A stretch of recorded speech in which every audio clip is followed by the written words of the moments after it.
দর্শক। পবিত্র রমজানের প্রথম দিন মিরপুর 14 নম্বরে 8 শতাধিক এতিম ও অসংখ্য উলামাদের সাথে নিয়ে ইফতারে অংশ নেন জামায়াতের আমির ডাক্তার শফিকুর রহমান। সঙ্গে ছিলেন জামায়াত মহানগরী উত্তরের বিভিন্ন পর্যায়ের নেতাকর্মীরা। ইফতারের পূর্বে প্রধান অতিথির বক্তব্যে আলেম উলামাদের চরম নির্যাতনের কথা তুলে ধরে জামায়াতের আমির বলেন, বিগত সময়ে আলেম উলামাদের জেলে রেখে দাগী আসামিদের বাইরে রাখা হয়েছিল। দফায় দফায় আলেম উলামা দিয়ে বাংলাদেশের জেলকে পূর্ণ করা হয়েছে।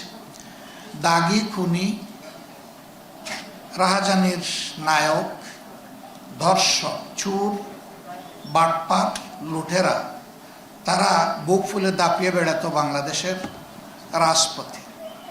আর আলেম উলামা যারা মানুষকে সংশোধন করবেন, সমাজের ইসলাহ করবেন, তাদেরকে রাখা হয়েছে জেলে।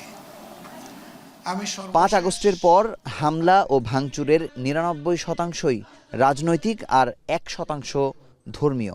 সেই 1% জামায়াত সমর্থন করে না বলে জানান তিনি।